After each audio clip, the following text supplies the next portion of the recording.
I'm going to respray my 1991 Nissan Skyline in a colour that nobody's ever done before. But classic cars come with their own set of problems. A lot more rust than I thought was going to be there. And there are hidden surprises everywhere.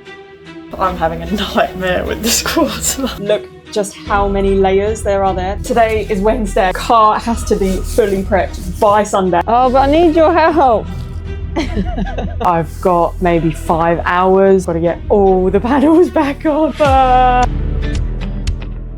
So first, it's a case of getting the car into the unit and starting to strip the panels off. We've got the bonnet off and I've just taken this wing off and we've got more snapped bolts, so that's going to be great. I can't get these headlights out because the bolts are snapping on the inside of them. So the headlights are staying in. We'll see what happens. I'm now going to get ready to sort out all of this rust because it's not looking pretty.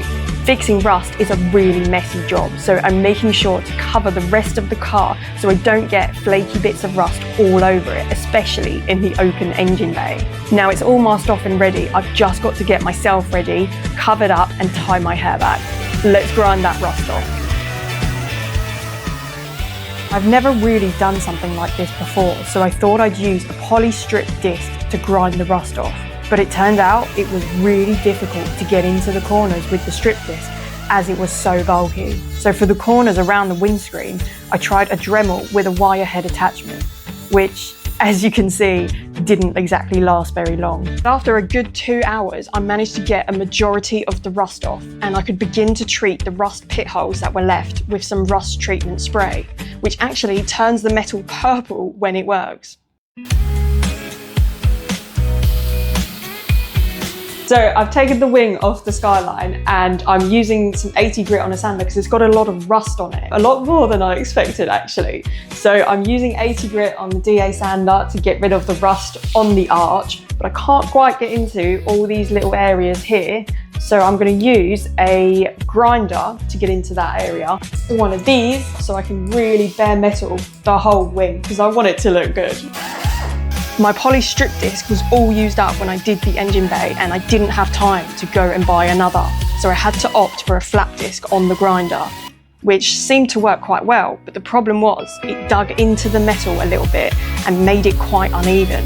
And as I kept discovering rusty bits under the paint, I decided it would be better to bare metal the whole wing to make sure no rust would come back through. So we've got some areas right on the arch and underneath where the rust has actually pitted, so it's gone through the metal. So we're gonna have to treat it with some rust converter. This is similar to what I used on the frame earlier. I'm just applying it to the pitted areas, and how it works is it chemically reacts with the rust and turns it into a stable, paintable layer. You can see this happening when it starts to turn purple. Next, it's time for Etch Primer to seal all of the clean metal and keep it protected, because you can't leave metal exposed as it will start rusting again very quickly. Now my next challenge is the front bumper. Now this is going to need a lot of work. There's a couple of bits wrong with it. Let's have a look. So down here it's been resprayed really badly and you can see the orange peel is just awful. Then up here we've got a bunch of cracks. Crack there, crack here. Same on the other side, it's cracked in the corner.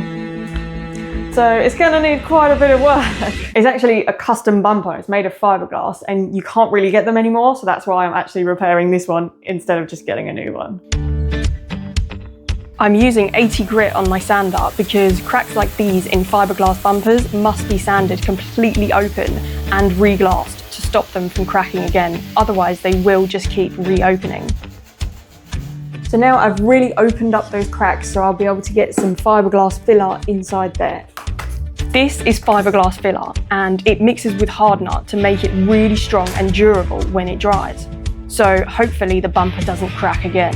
It does take a bit of time to mix it properly though, but it's really important so that it dries evenly and makes it really strong. Right, so this is not how the pros do it, but it's working. Applying it though can be really tricky. It turned out a lot easier to put it on with my fingers. Yes, I did need all of that filler. That was quite a lot of filler. Well, I thought I had too much, but actually I've run out and I don't have enough for this. Now the reason I was doing this one, there's no cracks there, but actually it's got a a little swage line that goes in here, and where I've done the crack on that one, I'm not going to be able to get that swage line nice in there, so I'm just going to get rid of it completely. So I thought I'll do the same thing for the other one. Also, you might think I've gone like overload on the filler, but actually you need to really reinforce around both of the edges. So if you've got a crack in the middle of this, everything needs to be reinforced. So I need to put filler across the whole thing, and it's fiberglass, so it will really reinforce it, otherwise it will just keep cracking. Now I've applied it in the cracks, I have to wait about 20 minutes for it to dry fully. So now it's time for the not so fun part, which is why I've got this little grinder, because fiberglass is so tough to sand down. So I'm not going to be able to do it by hand, but I'm going to have to do a little bit because the areas are so tiny and hard to get into. So I'm going to try with this and see how we get on.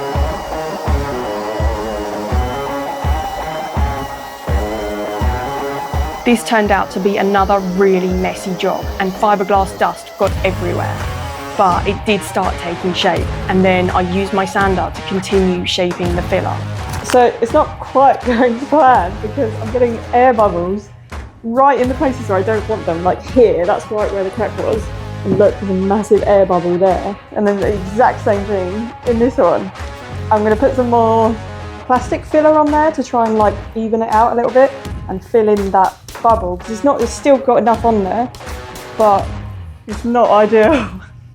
This is plastic filler, and the reason I'm using it is because it has a bit of flex to it, meaning it doesn't dry completely hard like the fiberglass. This should make it less prone to cracking, and it allows a bit of flex and movement. So much easier with your finger.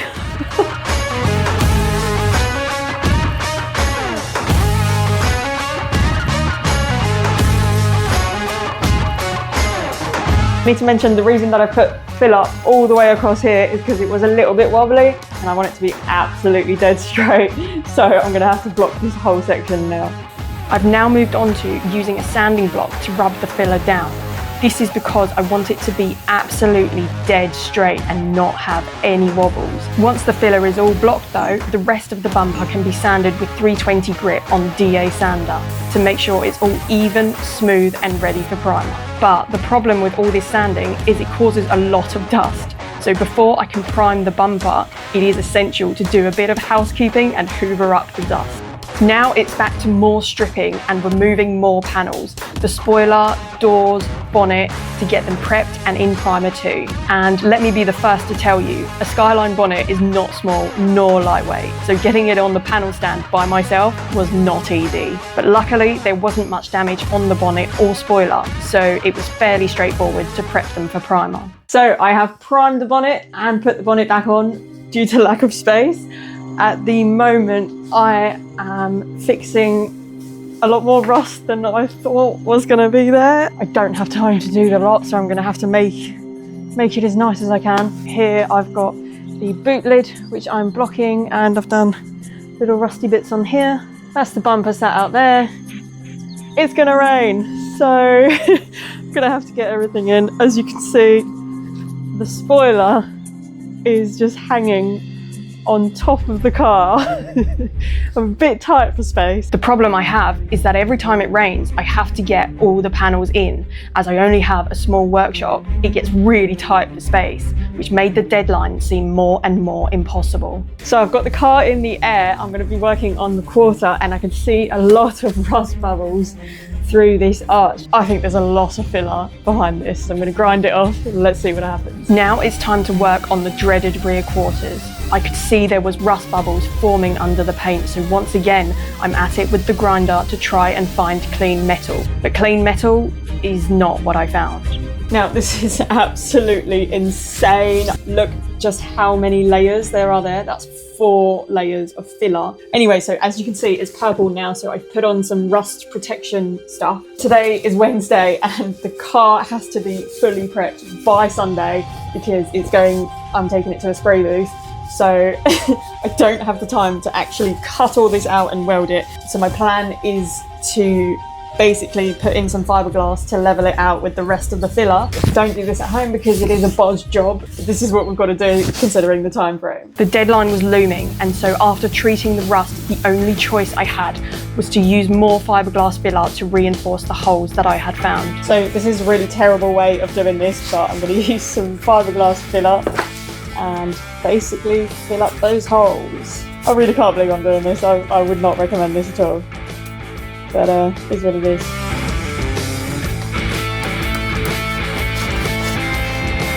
I'm just making sure that all the hardener is mixed in so that it doesn't, like, half of it goes hard and half of it doesn't. Right, let's give it a go. This hurts me to do. This is not a good way of doing it. But nobody will know. Luckily, it was much easier to apply the filler to this quarter than it was on the Nightmare bumper previously. So I was just starting to block the quarter and look what's happened. That is basically the old paint layer peeling off. So it wasn't properly prepped underneath. I'm having a nightmare with this quarter. I don't even know. I'm going to sand it. I'm going to DA it off with like 120 and hopefully not all of it starts peeling off. This is a painter's worst nightmare, and it's called delamination, which is when an old layer of paint starts peeling off. It can be really hard to fix as it just keeps peeling once it starts. Okay, so I'm absolutely knackered. I managed to get rid of the delamination up here. Just about, and I mean just about. I'm going to DA these bits and then block them and then probably add filler on them to make it nice and smooth. It's just taking so much longer than it should have because I was not expecting for these problems. Now I've got a little more blocking and straightening out to do with the filler, and then it's a case of sanding the whole quarter, making sure it's all smooth and masking it up, ready for primer. Okay, so we're finally ready. We are all masked up, ready to go. The point of the primer is to act as a sealer on top of the old paintwork and filler, and it gives you a nice even surface to paint over. But the deadline is getting closer and closer and I'm running out of time. So now I've primed the quarter panel. I did accidentally get some primer on the caliper though, so I'm a bit upset about that, but it needs refurbing anyway, so it should be fine. All I've got left to do now is the roof, the other quarter, and these two doors. So we're getting there. I got lucky with the doors as there wasn't too much rust on them. So again, these were fairly straightforward, and it meant that I could get them primed quite quickly after a little bit of blocking and sanding.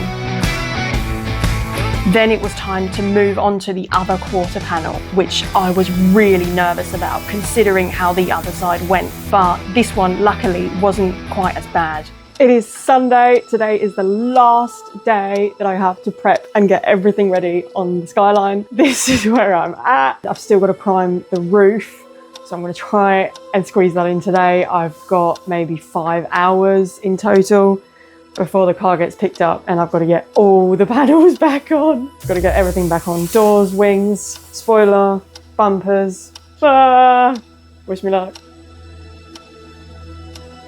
Prepping and priming the roof on the same day that the car is getting picked up could easily turn into a disaster, so I was really taking a risk here. I've made it. I've managed to get all the panels back on, except I've had to take the front bumper back off because it will not go on the trailer with it on because it's so low. And the car's got a cover on it because it's going to rain in any minute and I don't want it to get wet because it's in primer. So I just hope it doesn't rain. Hopefully we're going to make it. I was so relieved that the car was actually ready just in time, even though we cut it so close. I can't see anything.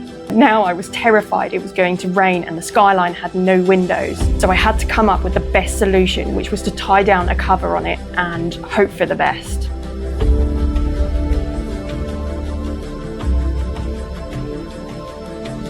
And the cover did its job. We made it only a couple of hours late. The panic was almost over.